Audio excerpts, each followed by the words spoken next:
अस्सलाम वालेकुम नाज़रीन, मैं हूं चौधरी आमिर शहजाद और आप देख रहे हैं आकाश टीवी। बहुत दुख के साथ कहना पड़ रहा है कि आज एक बार फिर क़िबला अव्वल बैतुल मुक़द्दस लहू लहू है। वहां के मजबूर, लाचार और निहत्थे अवाम फिर इसराइली बर्बरियत का शिकार हैं। आज इसी टॉपिक पे बात करते हैं। नाज़रीन, किसी भी मजहब की इबादतगाह पर हमला करना, लोगों को इबादत से रोकना और दौरान इबादत उनको मारना बदतरीन दहशत गर्दी है। इस्लाम ने सभी मज़ाहिब की इबादतगाहों के एहतराम का दर्स दिया है। दुनिया में कहीं भी किसी भी इबादतगाह पर हमला हो या किसी के दौरान इबादत तंग करने का मामला हो तो मुसलमानों की अक्सरियत उनके साथ खड़ी होती है और इस अमल की मजम्मत करती है। लेकिन कश्मीर और फ़लस्तीन में मुसलमानों को दौरान इबादत जुल्म और बर्बरियत का निशाना बनाया जाता रहा है। उन पर गोलियां बरसाई जाती हैं, इबादत गाहों में दौरान इबादत खून की होली खेली जाती है। फ़लस्तीनियों पर एक बार फिर जुल्म और सितम के पहाड़ गिराए जा रहे हैं। इसराइल की इस इंतहा पसंदी और दहशत गर्दी के पीछे पूरी की पूरी इसराइल की रियासत खड़ी है। औरतों, बच्चों और बूढ़ों की तफरीक किए बिना नस्ल कशी की जाती है, मगर नाम नहाद इंसानी हकूक़ के लंबरदार, बच्चों और औरतों के हकूक़ के दावेदार और हकूक़ इंसानी के पहरेदार, हत्ता के जानवरों के हकूक़ के लिए कस्बे बहाने वाले लबों पर ताले सजाए इस जुल्म पर खामोश तमाशाई बने हुए हैं। बैतुल मुक़द्दस मुसलमानों, ईसाइयों और यहूदियों के लिए मुक़द्दस मकाम का दर्जा रखती है। मुसलमानों का ये क़िबला अव्वल है, ईसाइयों की इसके साथ गहरी अकीदत है और इनकी लाज़वाल तारीख इससे जुड़ी हुई है। हज़रत ईसा अलैहिस्सलाम को आसमान पर उठाए जाने के तकरीबन एक सदी बाद रूमी ईसाई हुकूमत में यहूदियों को वहाँ से इबादत करने की भी इजाज़त नहीं थी।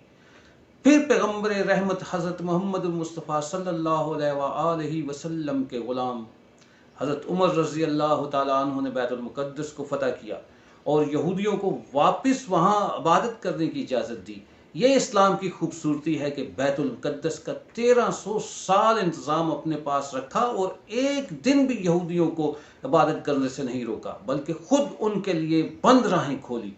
आज इस बैतुल मुक़द्दस के दरवाजे यहूदियों ने मुसलमानों के लिए बंद कर दिए हैं। मुसलमानों को वहाँ इबादत करने से रोका जा रहा है। दौरान नमाज उनको गोलियों से भून दिया जाता है। तो इंतहाई अफसोस होता है कि जिन मुसलमानों की वजह से यहूदियों को बैतुल मुक़द्दस में दाखिला नसीब हुआ, आज उन्हीं के साथ ये जुल्म करते हुए यहूदियों को शर्म क्यों नहीं आती। पाकिस्तान बनने के 9 माह बाद 14 मई 1948 को ज़ोर ज़बरदस्ती और ताकत के बल पर इसराइल नामी नाजायज़ रियासत को कायम किया गया। इसके बानी डेविड गोरियान ने इस नुज़ायदा रियासत पाकिस्तान को अपने लिए सबसे बड़ा ख़तरा करार दिया। यहूदियों ने अपने अब्दी हरीफ ईसाइयों से मिलकर फ़लस्तीन से मुसलमानों को निकालने का मुआहदा किया।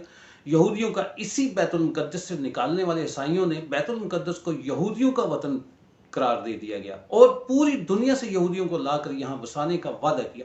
अक़वाम मुत्तहिदा ने इस मायदे को यरूशलेम बैतुल मुक़द्दस, जो कि फ़लस्तीन का दारुल खलाफा है, इसको बैनुल अक़वामी निगरानी में रखने की करारदाद पास की। मगर 1948 को बरतानवी पुष्टपनाही के साथ यहूदियों ने इस करारदाद की धज्जियाँ उड़ाते हुए 7 लाख फ़लस्तीनियों को बैतुल मुक़द्दस से निकाल बाहर किया। 1967 को इसराइल ने ताकत के जोर पर अक़वाम मुत्तहिदा की करारदाद को जूते की नोक पर रख कर उड़ा दिया और गज़ा की पट्टी समेत बैतुल मुक़द्दस पर कब्जा कर लिया। अक़वाम मुत्तहिदा की करारदादों का सबसे ज़्यादा मजाक इसराइल ने ही उड़ाया है।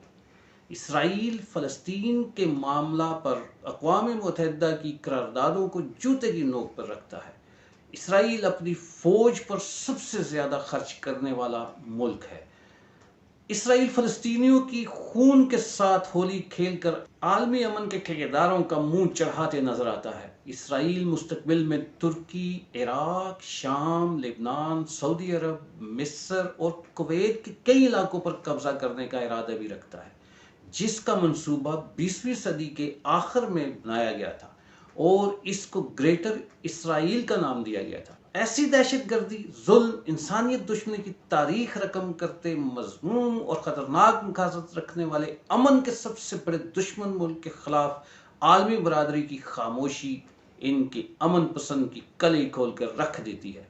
अक़वाम आलम जो मर्जी करे, हमें अपने हिस्से का काम करना चाहिए। पाकिस्तानी कौम ने आज 21 मई बरोज़ जुम्मा को अपने फ़लस्तीनी मुसलमानों के साथ इजहार यकजहती मनाने के लिए इकट्ठा होना है।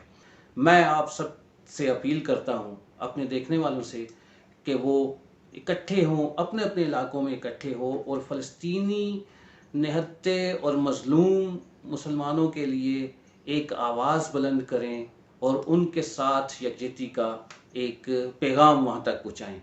यहाँ मैं एक छोटा सा एक आपको तब बताना चाहता हूँ कि अक्सर लोग आपको ये कहते पाए जाते होंगे कि यार ये कश्मीर और फ़लस्तीन को फ़तह कैसे ऐसे तो नहीं किया जाता कि आप अपनी ही सड़कें ब्लॉक करके, अपने ही टाइम वेस्ट करके और 10-12 तस्वीरें खींच के सोशल मीडिया पे और आप बस अपने अपने घर चले जाते हैं। ऐसे तो फ़लस्तीन आज़ाद नहीं होता, वाकई ऐसे फ़लस्तीन आज़ाद नहीं होता।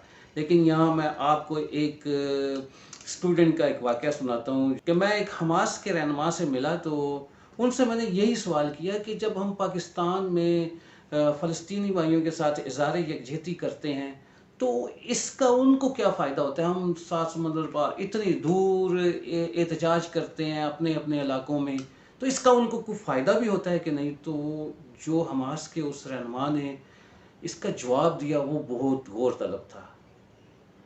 उसने फरमाया कि आप सोच भी नहीं सकते कि आपकी चंद तस्वीरें जो सोशल मीडिया पे वायरल होती हैं, किसी भी दुनिया के किसी भी खित्ते पे एहतजाज करने वाले लोगों की जो तस्वीरें वायरल होती हैं, हम उनको इकट्ठा करके जो फ़लस्तीन के मज़लूम और पिसी हुई आवाम है, जो घुटन में अपनी ज़िंदगी गुजार रहे हैं, जब हम उनको ये तस्वीरें दिखाते हैं कि ये देखें पाकिस्तान में फ़लाँ जगह पे आपके लिए आवाज़ उठाई जा रही है, तो उनकी आंखों में ऐसी एक चमक और ऐसी उम्मीद पैदा होती है और ऐसी खुशी होती है और वो दिल से दुआएं देते हैं कि कोई हमारे लिए बोलने वाला तो है, कोई दुनिया में कोई ऐसा भी तो है जो बोलने वाला है। इसलिए मैं अपने भाइयों से बहनों से सबसे गुजारिश करता हूँ कि आज 21 मई फ़लस्तीनी अवाम जिन पे तारीख़ का बदतरीन जुल्म इसराइली फ़ौज कर रही है और अक़वाम मुत्तहिदा खामोश तमाशाई बनी हुई है,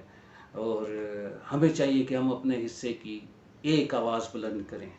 आएँ अपने अपने इलाके में और मिल के हम अपने भाइयों के लिए कम से कम आवाज़ तो बुलंद कर सकते हैं। इसी के साथ आमिर शहज़ाद को इजाज़त दीजिए। अपना और अपने प्यारों का ख्याल रखें। अल्लाह हाफ़िज़।